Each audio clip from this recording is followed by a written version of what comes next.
नमस्कार दोस्तों, मेरा नाम है आकाश कुमार और स्वागत है आपका फिर से मेरे इस यूट्यूब चैनल पे।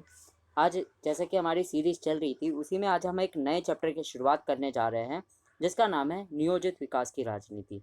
देखो यार, मेरी प्लानिंग ये है कि पहले जितने भी चैप्टर आप पढ़ चुके हो, जो आपके बोर्ड में आ चुके हैं, उसकी तैयारी कर लेते हैं ताकि कहीं ना कहीं इससे आपका एक मोटिवेशन बन जाएगा। और मोटिवेशन बन जाएगा तो बाद में एक ही दो चैप्टर बचे रहेंगे जो डिलीटेड है, उसकी भी तैयारी कराई जाएगी। तो चलो शुरुआत करते हैं। आज जो हमारा दूसरी बुक का जो तीसरा चैप्टर है, नियोजित विकास की राजनीति। काफ़ी बढ़िया चैप्टर है, छोटा भी है लेकिन कहीं ना कहीं थोड़ा बहुत डिफिकल्ट लगता है कुछ बच्चों को। बाकी आज पढ़ोगे मेरे से तो बहुत सारी चीज़ें क्लियर हो जाएगी और ये सारे ही MCQ CUET के लिए काफ़ी इंपॉर्टेंट है। बहुत सारे प्रीवियस ईयर भी है, बहुत सारे NCERT के बेसिक क्वेश्चन से लेकर एडवांस तक भी है। बहुत कुछ सीखने को भी मिलेगा और कुछ ऐसे क्वेश्चन भी है जो शायद आपको सेम टू सेम आपके एग्ज़ाम में दिख जाए। तो चलो शुरुआत करते हैं अपने पहले क्वेश्चन से। पहला क्वेश्चन ये कह रहा है कि भारत में विकास का कौन सा मॉडल अपनाया गया है। काफ़ी बढ़िया क्वेश्चन है। समाजवादी मॉडल, मिश्रित मॉडल, पूंजीवादी मॉडल, इनमें से कोई नहीं। देखो, ये मैं उम्मीद लगा रहा हूँ कि आपको समाजवादी मॉडल, पूंजीवादी मॉडल, मिश्रित मॉडल के बारे में पता होगा। अगर नहीं पता है कोई बात नहीं, बताना, इस पर भी कभी ना कभी एक वीडियो बना ही देंगे। बाकी बहुत से बच्चों को पता होगा कि इसका आंसर क्या है। तो इसका आंसर है मिश्रित मॉडल। ठीक है, अब बात करते हैं नियोजन सर्वप्रथम किस देश से अपनाया गया है। नियोजन जो है कहाँ से हमने अपनाया है, किस देश से सीख ली है। America, Bharat, Japan. अब देखो, भारत ने सीख लिए तो खुद से तो लेगा नहीं, या तो अमेरिका होगा, जापान होगा, सोवियत संघ होगा। जापान को चांस नहीं लग रहा है। अमेरिका और सोवियत संघ में कंफ्यूज होते हैं बच्चे, सोचते हैं अरे अमेरिका सुपर पावर है, अमेरिका से ही लिया होगा, जो कि इसका आंसर गलत है। इसका आंसर है सोवियत संघ, जिसे इंग्लिश में USSR भी कहा जाता है, आपने सुना होगा। भारत में योजना आयोग का गठन कब हुआ। बहुत ही इंटरेस्टिंग क्वेश्चन है कि योजना आयोग का गठन कब हुआ था, और बहुत ही इंपॉर्टेंट भी है। 1950 में हुआ था। एग्जैक्ट डेट भी मैं आपको इसका बता सकता हूँ, जो कि आपको लिए काफ़ी इंपॉर्टेंट है। इसकी एग्जैक्ट डेट है 15 मार्च 1950। ठीक है, अब चलो बात करते हैं अपने नेक्स्ट क्वेश्चन के बारे में, जो क्या कहता है देखते हैं। भारत में पंचवर्षीय योजना निम्नलिखित में से किस वर्ष आरंभ हुई थी।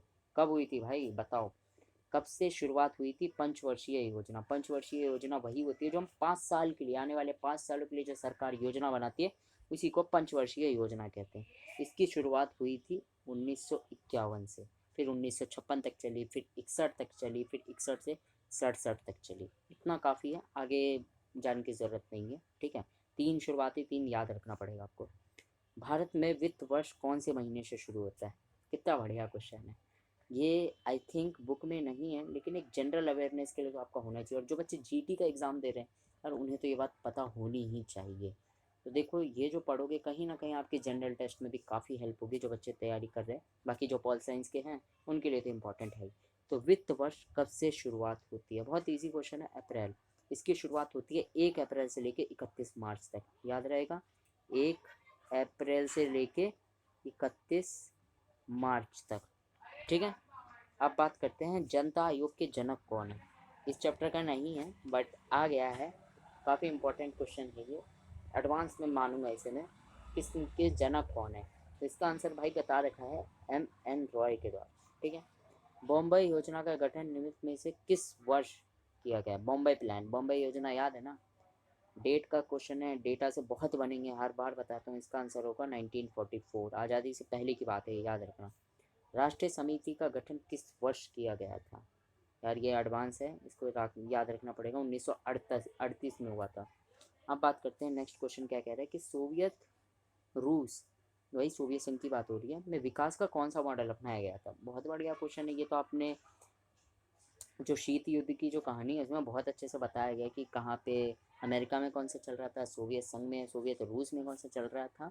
बहुत अच्छे से पूंजीवादी, साम्यवादी, हमें यहीं पे, समाजवादी, हमें यहीं पे आंसर मिल गया, तो हमें आगे जाने की ज़रूरत नहीं है। इसका आंसर जो है समाजवादी मॉडल था। ठीक है, ओके, हम नेक्स्ट क्वेश्चन की तरफ हम बढ़ते हैं, जो कहता है कि 2017 तक भारत में कितनी पंचवर्ष की योजनाएं पूरी हो चुकी है। बहुत बढ़िया क्वेश्चन है ये। ठीक है, जनरल अवेयरनेस का है फिर से एक क्वेश्चन कि कितनी हो चुकी है टोटल। देखो भाई, इसका आंसर जो है 2017 तक वो कह रहा है कि ऑलमोस्ट कितनी हो चुकी है। वैसे तो मैं चाहूँ तो इसका बता सकता हूँ, लेकिन थोड़ी तो रिसर्च आपको भी करनी पड़ेगी ना, इसलिए इसका आंसर आप मेरे को कमेंट बॉक्स में दे दो। ठीक है, और अगर दिक्कत होती है तो बताना, मैं इस बारे में बताऊंगा आपको, ठीक है। ये योजना आयोग के अध्यक्ष होता है, बहुत बढ़िया क्वेश्चन है ये। योजना आयोग का अध्यक्ष कौन होता है? राष्ट्रपति, वित्त मंत्री, मुख्यमंत्री, प्रधानमंत्री। हमने पढ़ रखा है योजना आयोग का अध्यक्ष जो होता है प्रधानमंत्री होता है। और ये भी बता दूं, योजना आयोग को अभी किस नाम से जाना जाता है? नीति आयोग के नाम से जाना जाता है। ठीक है, चलो अब बात करते हैं योजना आयोग किस तरह की संस्था है? असंवैधानिक, गैर संवैधानिक, अति संवैधानिक या संवैधानिक? असंवैधानिक हो नहीं सकता, गैर संवैधानिक हो नहीं सकता, अति संवैधानिक सोच सकते हैं, और संवैधानिक। देखो संवैधानिक भी नहीं है, असंवैधानिक मतलब कहीं पे भी इसे असंवैधानिक होता तो हम इसे अपनाते कि ये अति संवैधानिक है, मतलब कहीं पे भी संविधान कॉन्स्टिट्यूशन में ऐसा लिखा नहीं गया, हमने बाद में बनाया। देखो ना 1950 में हमने बनाया, संविधान कब बन के तैयार हो चुका था? मार्च में बनाया है, और हमारा तैयार तो हो चुका था जनवरी में ही, 1949 तक ही तैयार हो चुका था। तो 1 साल बाद बनाया, ये हम लोगों ने मिलकर बनाया, मतलब इन द सेंस हमारी सरकार ने मिलकर बनाया। अब बात करते हैं बैंकों का राष्ट्रीयकरण किस वर्ष में किया गया था? बहुत बढ़िया क्वेश्चन है। इंदिरा गांधी के टाइम पे किया गया था, तो इसका आंसर होगा आपका 1969। अब बात करते हैं हरित क्रांति का श्रेय किसे दिया जाता है? मोस्ट इम्पॉर्टेंट क्वेश्चन, जितना इम्पोर्टेंट हो उतना कम है। हरित क्रांति किसे दिया जाता है? बहुत बढ़िया क्वेश्चन है। पंडित जवाहरलाल नेहरू, डॉक्टर मनमोहन सिंह और सरदार वल्लभ भाई पटेल को, या फिर MP सिंह को, ठीक है। इसका आप लोग बताओगे कि कौन है MP सिंह को? देखो जवाहरलाल नेहरू नहीं है, डॉक्टर मनमोहन सिंह नहीं है, सरदार वल्लभ भाई पटेल भी नहीं है, और इसका आंसर है MP सिंह को। हरित क्रांति कृषि पद्धति के मुख्य तत्व है। कृषि का निरंतर विस्तार, दोहरी फसल पद्धति, अच्छे बीजों का प्रयोग या उपयोग सभी। देखो यार हर चीज़ करी जाती है, कृषि का निरंतर प्रयोग किया जाता है, दोहरी फसल भी, तो इसका उपरोक्त सभी, ऑल ऑफ द अबव होगा। अब बात करते हैं योजना आयोग के सदस्य किसके द्वारा नियुक्त किए जाते हैं? अच्छा है, योजना आयोग के बारे में देखो, इसमें बहुत डिटेल में पढ़ना। अगर थंबनेल देखा हो तो मैंने नीति आयोग का एक लोगो लगा रखा है, मतलब नीति आयोग के बारे में लिख रखा है, तो आपको पता होना चाहिए कि थंबनेल से भी बहुत सारी चीज़ें आप सीख सकते हो। ऐसी कुछ भी थंबनेल नहीं बना रहा हूँ मैं, चैप्टर से हमेशा लिंक होने वाला थंबनेल बनाता हूँ। तो आपको पता होना चाहिए कि योजना आयोग का ही नाम बदलकर बाद में नीति आयोग रखा गया, उसमें बहुत सारे चेंजेस किए गए। कब बनाए नीति आयोग, ये बात आप मेरे को कमेंट सेक्शन में बताओगे। देखो मैंने मेहनत करी, आप भी एक चीज़ ढूंढ के बता ही सकते हो। अब बात करते हैं, खैर इस क्वेश्चन का देख लेते हैं आंसर क्या है, कि योजना आयोग के सदस्य किसके द्वारा नियुक्त किए जाते हैं? इसका आंसर है भाई प्रधानमंत्री, ठीक है। क्यों? क्योंकि अध्यक्ष भी तो यही है, यही चुनेंगे ना ज़्यादातर को सदस्य को। अब बात करते हैं नव गठित नीति आयोग की का गठन किस वर्ष हुआ? यहाँ पे जो नव गठित नीति आयोग, ये वही बात हो रही है, योजना आयोग से जो बदल के हमने नीति आयोग किया, कब किया है? ये मैंने बोला है, आप ढूंढ के बताओगे, तो इसलिए इसका आंसर मैं नहीं बताऊंगा, कमेंट सेक्शन में आप बताओगे। वर्तमान में नवगठित नीति आयोग के अध्यक्ष कौन है? हाँ, एक बहुत बच्चों को कन्फ्यूजन रहती है कि देखो जो योजना आयोग का अध्यक्ष था वही नीति आयोग का अध्यक्ष है, बस नाम बदला है ना। ऐसा थोड़ी हुआ है कि पूरा स्ट्रक्चर बदल गया, सब कुछ इसकी व्यवस्था बदल, बस नाम बदला है, थोड़ा बहुत चेंजेस किए, चीज़ें तो वही रहेगी ना, ठीक है। तो इसका भी प्रधानमंत्री ही अध्यक्ष होता है, ये बात याद रखना। अब बात करते हैं अगले क्वेश्चन के बारे में, जो कहता है कि भारत में किस वर्ष घोर अकाल पड़ा? अगर आपने ढंग से पढ़ा होगा तो आपको पता होगा कि कब पड़ा है। इसी वक्त हमने एक हमारे जो जो क्या कहते हैं लाल बहादुर शास्त्री है, इन्होंने एक नारा भी दिया था, जय जवान जय किसान का। कौन सा वो पीरियड था, कौन सा एक समय था उस वक्त? इसमें बहुत सारे ऑप्शन दे रखे हैं, एक बार सोचो कौन सा हो सकता है, बाकी तो मैं बताता ही। सोच लिया? देखो यार इसका आंसर जो है ये ए है, 1965 से 67। जिनका भी आंसर ये है उनको शुभकामनाएं, कॉन्ग्रेचुलेशन, आप सही हो। बाकी जिनका नहीं है तो वो सीख सकते हैं, क्योंकि अभी आप लोग सीखने के लिए ही वीडियो देख रहे हो, तो ऐसा बुरा मत समझो मुझे कुछ नहीं आता, बेकार हूँ, मेरे से नहीं होगा। होप मत खोनी, यहाँ पे पढ़ोगे अच्छे से, सारे चैप्टर की वीडियो देखोगे, बहुत सारी चीज़ें क्लियर हो जाएगी। वेल, नेक्स्ट क्वेश्चन की तरफ हम बढ़ते हैं, जो देखते हैं क्या कहते हैं। Indian council for agriculture research की स्थापना कब हुई? ये थोड़ा एडवांस क्वेश्चन है, ठीक है, जनरल अवेयरनेस वाला है, देख लो क्या होता है इसका आंसर। 1929 में हुआ था। अब बात करते हैं हम अपने नेक्स्ट क्वेश्चन के बारे में कि भारत की विकास योजना का उद्देश्य है आर्थिक विकास, आत्मनिर्भरता, सामाजिक विकास, ये उपयोग सभी। भाई सभी चाहते हैं ना, आर्थिक रूप से भी हम चाहते हैं विकास हो, आत्मनिर्भरता से भी हम चाहते हैं विकास हो, सामाजिक विकास भी हो। इसलिए इसका आंसर जो होगा आपका उपरोक्त सभी हो जाएगा। K68 क्या है? बहुत ही एडवांस क्वेश्चन है और बहुत ही मज़ेदार क्वेश्चन है कि K68 क्या है। गेहूँ की उन्नत किस्म, चावल की उन्नत किस्म, बाजरे की उन्नत किस्म, कपास की उन्नत किस्म। बहुत बच्चों को नहीं पता होगा, सीख लो यहीं पे। K68 गेहूँ की उन्नत किस्म की बात हो रही है। अब बात करते हैं कि नेक्स्ट क्वेश्चन के बारे में, जो देखते हैं क्या कहते हैं।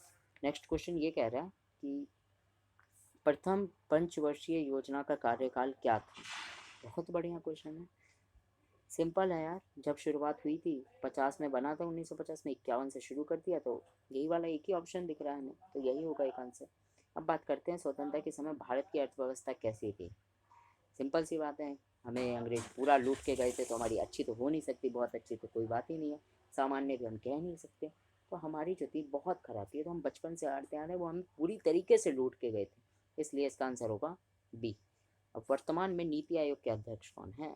प्रधानमंत्री होंगे, सिंपल सी बात है, क्योंकि अध्यक्ष तो प्रधानमंत्री होते, तो अभी कौन है प्रधानमंत्री? नरेंद्र मोदी। तो इसका आंसर होगा नरेंद्र मोदी। अब नेक्स्ट क्वेश्चन की तरफ हम अपना रुख करते हैं, जो ये कहता है कि योजनाबद्ध विकास की प्रेरणा भारत को कहाँ से मिली, कहाँ से सीखा। ऐसे ही क्वेश्चन मिलता जुलता हमें पहले भी हम कर चुके हैं, तो इसका आंसर जो है भाई बहुत ही सिंपल है। हमने कहाँ से सीखा विकास करना, कि प्लानिंग के थ्रू, योजना के थ्रू हम कैसे विकास करेंगे, ये हमने कहाँ से सीखा? सोवियत रूस से सीखा। सोवियत रूस लिखा है, सोवियत संघ भी हो सकता है, दोनों ऑप्शन सही है, ठीक है, सोवियत वाला ही है। तो इसमें आप लिखोगे सोवियत रूस, यानी कि जो हमारा USSR था, ठीक है। भारत में सभी के लिए प्राथमिक शिक्षा उपलब्ध कराने का लक्ष्य निम्न में से किस पंचवर्षीय योजना में रखा गया? एडवांस क्वेश्चन है, हाँ आसार लग रहे हैं कि आ सकते हैं, अगर पेपर डिफ़िकल्ट बना तो हमें तो डिफ़िकल्ट की भी तैयारी करके जानी है, इसलिए हम ये भी पढ़ेंगे इसका आंसर क्या होगा, ठीक है। तो वो था यार 10वीं पंचवर्षीय योजना जो थी। अब इसका समय काल जो है वो आप मेरे को कमेंट सेक्शन में बताओगे, थोड़ी बहुत मेहनत तो करनी पड़ेगी ना, ठीक है। तो इसके 10वीं में जो है हमने ये सब बात की गई थी कि हम जो है ऐसा करेंगे कि सबके लिए प्राथमिक शिक्षा उपलब्ध कराएंगे। वो जो होता है ना कि 8 क्लास तक सबके लिए कंपलसरी रखी जाती है, वो वाला आपने पढ़ा होगा, ठीक है। संविधान संशोधन ये सब 11th में आप बहुत कुछ पढ़ चुके हैं, बाकी अभी के लिए बस इतना ही याद रखना है। अब बात करते हैं हम हमारे अगले क्वेश्चन की तरफ। हरित क्रांति से क्या समस्या पैदा हुई भारत में? खदान संकट।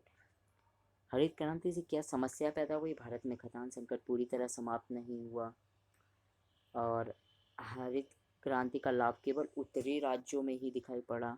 कालाहांडी जैसे क्षेत्रों में लोग आज भी भूख से मर रहे हैं। बहुत बढ़िया क्वेश्चन है। अगर आपको यहाँ पे दो ऑप्शन अगर आपने ध्यान से पढ़े होंगे तो देख रहे होगे कि काफ़ी मैच कर रहा है, वो लॉजिकल भी है। तो अगर दो ऑप्शन सही है तो सिंपल सी बात है, उपरोक्त सभी होगा। देखो यार, इसका जो है आंसर उपरोक्त सभी होगा। क्यों? खदान संकट पूरी तरीके से नहीं समाप्त हुआ था। हम वादे बहुत कुछ करते हैं, आज की जनरेशन में भी, अभी के टाइम पे भी देख लो तो हमारे सब नेता बहुत कुछ कहते, बहुत कुछ करते, बहुत कम है। हमें बड़े बड़े सपने दिखा दिए जाते हैं और उन सपनों को देखकर हमें गलत इंसान को वोट देकर आ जाते हैं। हमारे माता पिता गलत इंसान को वोट दे देते हैं, जिससे सरकार गलत बनती है। सरकार गलत बनती है तो हमारा विकास नहीं होता, हमारा विकास नहीं होता तो देश का विकास नहीं होता, और इस तरह हम एक गरीब देश पिछड़े बन के रह जाते हैं। तो इन सबको कौन सुधारेगा? हम सभी तो सुधारेंगे। ऑलमोस्ट अब सब लोग 18+ होने वाले हो यार, पढ़ो इन सब के बारे में, इस चीज़ों के बारे में जानो। आपका एक वोट बहुत कीमती है, पूरे देश को बदल सकता है आपका एक वोट। अगर हर इंसान ऐसे सोच के अच्छा वोट देगा तो हमारा देश बढ़ जाएगा, और झूठे वादे नहीं करेंगे नेता। तो जहाँ तक बात करें हरित क्रांति की, बहुत कुछ बात बोला गया था ये करेंगे वो करेंगे, लेकिन नहीं दिखा। सिर्फ उत्तरी राज्यों में, भारत का जो उत्तरी एरिया, उत्तरी मतलब कि ऊपर की साइड का, जम्मू कश्मीर, दिल्ली, हिमाचल प्रदेश, उत्तराखंड, इधर की साइड थोड़ा इम्पैक्ट पड़ा इसका, बाकी जगहों पे तो कुछ हुआ नहीं। बाकी ये एक नाम याद रख सकते हो, काली हांडी। अगर कभी क्वेश्चन पूछ ले कि जहाँ पे आज भी भूख से मर रहे हैं, तो ये बात सच है कि कहीं ना कहीं कुछ लोग भूख से मर रहे हैं काली हांडी में। नेक्स्ट क्वेश्चन की तरफ देखते हैं। संविधान में संशोधन करके वित्त आयोग और योजना आयोग के कार्य निर्धारित कर देने चाहिए, जिसके कारण इन दोनों के मध्य किसी तरह का विरोध व विवाद उत्पन्न ना हो। ये कथन किसका है? ये बहुत मुश्किल क्वेश्चन है, आसार भी इसके नहीं लगते हैं आने के, क्योंकि कथन वाले कम ही आएंगे, बट सेफर साइड के लिए आप एक बार देख सकते हो कि क्या है इसका आंसर। तो देखो यार, अगर बुक में अच्छे से पढ़ा होगा, थोड़ा बहुत याद होगा, तो आपको पता है कि ये अशोक चंदा की बात थी। ठीक है, देख रहे हो, अशोक चंदा अशोक मेहता दोनों की बात है। तो अशोक चंदा ने कहा था कि ऐसा, ये वाली जो लाइन है कि हमें ऐसा करना चाहिए। अब बात करते हैं नेक्स्ट क्वेश्चन, एक और है कथन वाला कि नियोजन एक ऐसी विवेकपूर्ण प्रक्रिया है जो सारे मानव व्यवहार में पाई जाती है। यह कथन किसका है? ये कह रहे हैं कि आपका जो है नियोजन जो है एक ऐसी विवेकपूर्ण प्रक्रिया है जो सारे मानव व्यवहार में पाई जाती है। कथन किसका है? अब आप लोग बताओ भाई, इसका क्या लग रहा है? इसका आंसर जो है फिफ्नर है।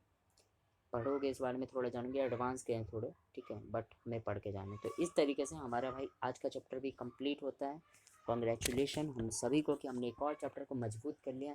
बट ऐसा मत करना कि हम जैसे जैसे आगे बढ़ रहे हैं आप पीछे के चैप्टर भूलते जा रहे हैं। इसलिए पीछे के चैप्टर के भी रिविजन करते रहनी है, क्योंकि लास्ट में मैं आपसे 4-5 फिल करवाऊँगा। जितने भी मॉक टेस्ट है उसके लिंक भी दूंगा फ्री में, और डिस्क्रिप्शन में मिलेंगे। एक बार हम अपना पूरा सिलेबस कंप्लीट कर ले, फिर इन सभी के लिंक आपको मिलेंगे, और ख़ुद मैं यहाँ पे लाइव आके आपसे क्वेश्चन पूछूंगा। जितने भी मॉक टेस्ट होंगे जो प्रीवियस ईयर में आ चुके हैं उन सब का होगा, तो इसलिए सारे पॉइंट याद रखने पड़ेंगे आपको। ठीक है, डिटेल में करना है। बाकी ये तो आप समझ गए कि ये वाले चैप्टर का अगर किसी ने फर्स्ट वाले चैप्टर का नहीं देखा है तो वो वाला भी वो जाके देख सकता है, मैं यहाँ पे वीडियो लगा दूँगा। और बाकी अब यार बहुत से बच्चों को नहीं समझ आ रहा है कि कैसे 1 महीने की स्ट्रैटेजी कैसे करनी है, बहुत कम टाइम बचा है, तो मेरी ये वाली वीडियो देख सकते हो। साथ में मैंने फ्री PDF के नोट्स भी डाल रखे हैं, वो भी वहाँ पे आप जा सकते हो कुछ सब्जेक्ट के। बाकी और अगर किसी सब्जेक्ट के नोट्स चाहिए तो आप कमेंट बॉक्स में लिखो, आपकी वो डिमांड भी फुलफ़िल की जाएगी। तब तक के लिए आप सभी से मैं अलविदा